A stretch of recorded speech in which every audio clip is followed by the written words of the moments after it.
remember how to do that. Turn the actual computer. No, you are supposed to be able to flip your camera.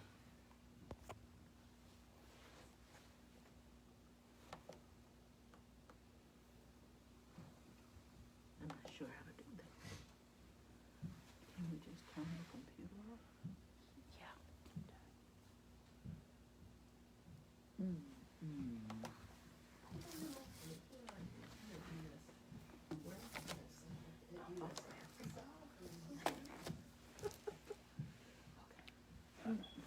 Records coming in. I won't be able to see them.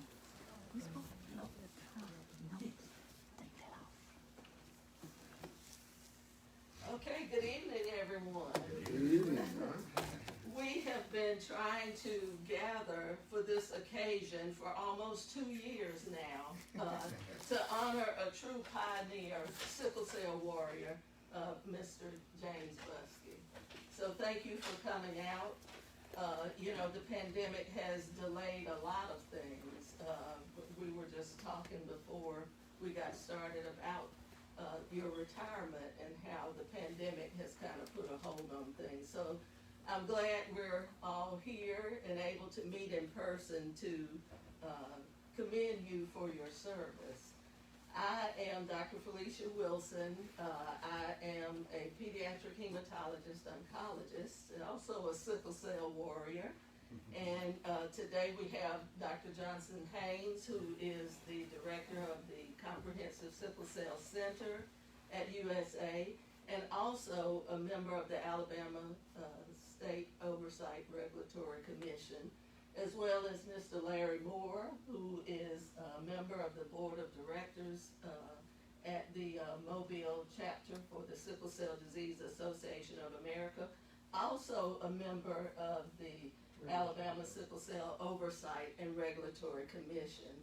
The commission was established in 1996 to oversee services and to ensure proper oversight of those services, as well as screening, counseling, education, and research.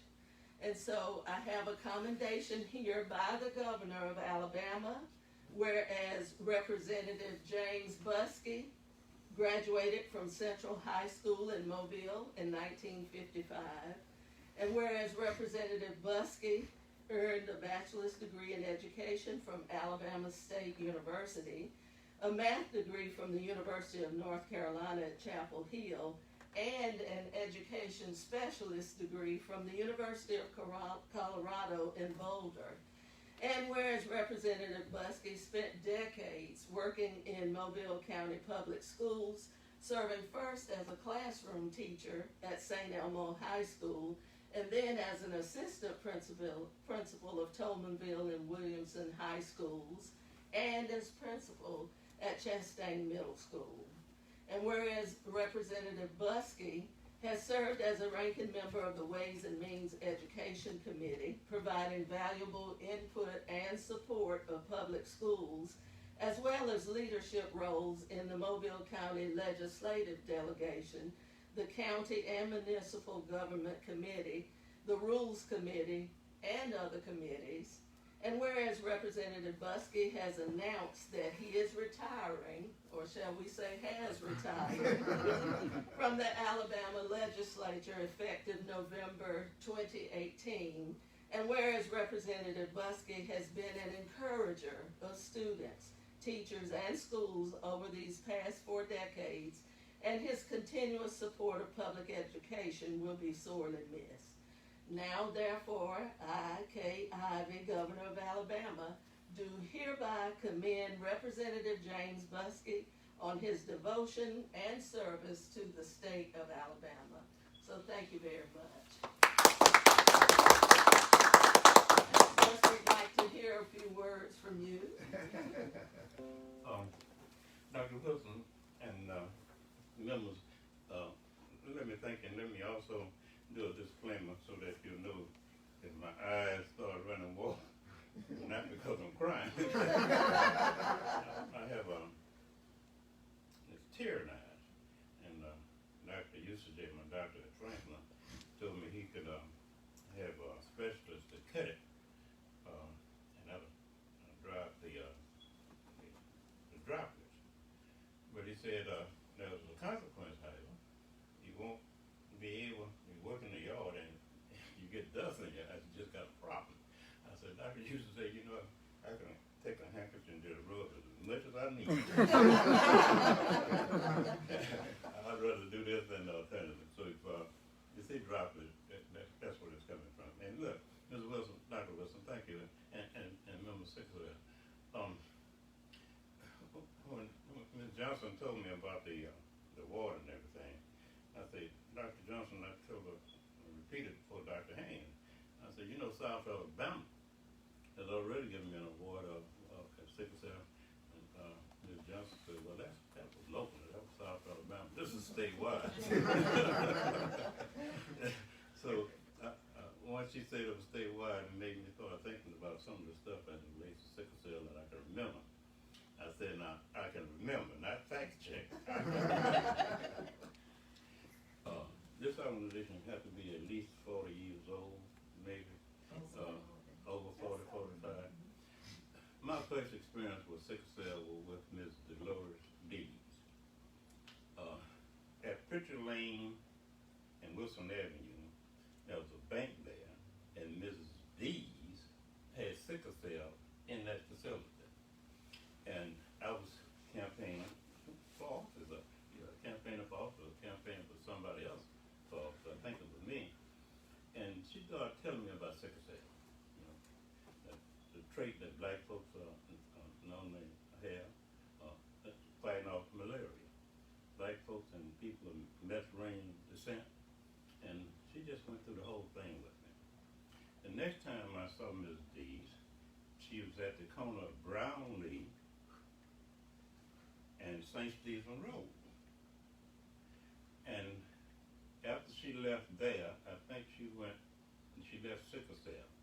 So I got and I'm not sure, from Brownlee and St. Stephen Road, was there another venue before here? I'm not sure about that. Somebody can check on that. When I got to the legislature, based on the information that Mrs. Dees gave me, the budget has to be passed every year in the state of Alabama. And when I got there, there were 13 black legislators. We would introduce a bill to add a line item to the budget for sickle cell. So what you got there? 4 or 5 black people, one from Birmingham introduced a sickle cell bill, then somebody from Montgomery introduced a sickle cell bill, and it was accepted. Huh? And I introduced mine from Mobile, and it was accepted as well, and somebody from Macon County introduced one, and it was accepted. But what happened is, that's what you call loading the budget up. Everybody who wanted something in the budget added on to it, and just piled onto it and added on. And then it went to conference committee. The budget with the conference committee. And everything in there got stripped. The sickle cell amendment from Macon County, Birmingham, Selma, and Mobile got stripped. I said, now, this is the way this process works. We got to be a little smarter. So our black legislators, we have an entity called Alabama Legislative Black Caucus. So in our caucus meeting, I said, listen, did you see what happened when each one of us introduced a bill? They accepted because they wanted us to get that little publicity. Then they stripped it. Next year, let's introduce one bill. Let me introduce one bill for all of the entities to be added to the budget. So the next year came, we got my amendment to add to the budget. And before I could introduce that amendment to add sickle cell to the Alabama legislative budget, to the education budget, guess who introduced that same legislation? Ms. Ann Betzel. She's the one. Ms. Ann Betzel, here from Mobile, is the person that got the first amendment for sickle cell to be into the budget. And I told the member of the caucus, I said, you know what? Doesn't matter how you get there, as long as it gets there, that's fine with me. And so we thank Ms. Bessel for that. When we got it into the budget and we started working with the budget committee, we had to have somebody to track the budget. Once we got it in there, we want to start adding on to it, increasing it each year, because everything in the budget, it stays there. There's a line item. You get a budget, it's all of the money that goes anywhere, to school, to teachers, students, library, it's in there. And sickle cell is in there. And we wanted to increase it every year. And I said to members of the caucus and other people, we got to have somebody to track it, to follow it, to find out what happens to it and answer any question that we need to. And I told Mr. Willis Strain from Tuskegee, from Macon County, he became the tracker, for lack of a better word. He came to Montgomery each Wednesday. The budget, the committee took up the bill for the education budget and other bills on Wednesday of each year. Now, what happened is we needed somebody in that meeting to find out what was taking place, because we had committee meetings and we were not able to be in two places at one time naturally. But anyway, Mr. Strange followed that budget and he made sure that the money stayed there. The money that we got in there stayed there. And then, over a period of time, when the all Democratic Party started becoming a little less with the numbers, and then the Republicans started getting a number, I got on the budget committee during that transition. And when I got on the budget committee, it wasn't, let's see what's in the budget for sickle cell. I'm going to put in there what we want for sickle cell. I'm, reasonable. Most entities that get a line item in the budget, they're going to get a 4 or 5% increase every year. Every year. By being on that budget, the chairman of the budget asked me, what item do you want to follow? Okay. Alabama State, Tuskegee, all those minority or black entities, as well as sickle cell. So we were able to increase sickle cell by me being on that budget committee year after year after year till it got to whatever point it was when I left. When Mr. Strange got to a point that he could not follow the budget, Mr. Willie Owens, I know Mr. Owens out of Montgomery, became the contact person. And what we do, and then there was another little lady, another lady from Selma, Margaret Bowling. She's married since then. But those three people I remember well. We worked with the budget and try to make sure that sickle cell funding was there. And then there was another thing that took place I thought was significant. Senator Larry Dixon from Montgomery suggested that, that instead of line item for each one of the sickle cell entities, set up a oversight and regulatory committee, have it all in there, and that way you got one line item and you don't have to worry about a whole lot of different things. I thought it was an excellent suggestion. We set that up, and as far as I know, it worked well. One other thing, and then I'm through. By being on the budget committee and being a member of the Black Caucus in Alabama, we affiliated with the National Black Caucus of State Legislatures, nationwide. And they invited me because of the work that we were doing in sickle cell in Alabama to come to Little Rock, Arkansas, and talk to a group of black legislators across the country about sickle cell. One of the things that I did with that meeting, I told the black legislators, we have sickle cell in the budget. It's a line item in the budget. We know it's there. It's going to stay there unless some extraordinary happens. It's going to stay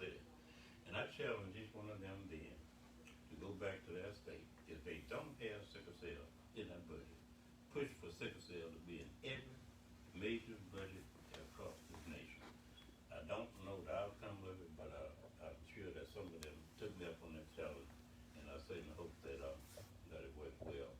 I know in Alabama that a tremendous amount of work has been done, not only in South Alabama, UAB, and I just simply hope for the best for the people afflicted with sickle cell. But I certainly want to thank you for the work that you have done, helping those people and helping with the work that you do. Thank you very much. Yes, sir.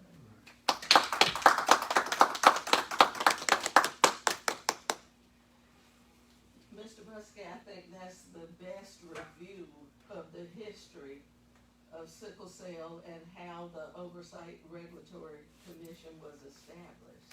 So I appreciated hearing that. And we are still a line item budget in the budget for a budget of a little over $1.5 million. And that provides oversight for the 6 community-based organizations and the 3 sickle cell centers in the state. So I'm so happy that we finally got to do this and give you the honor that is certainly due to you. I want to thank Ms. Alita Johnson. She is the Executive Director of the Sickle Cell Disease Association Mobile Chapter. Mr. Bruce Petway is the Vice Chair of the board, and Miss Alicia Johnson Reagan. is our videographer today. And Miss Terry Brooks is on the staff here at the association. So thank you all for coming out today, and congratulations on a well-deserved retirement. Thank you very Yes, much. sir.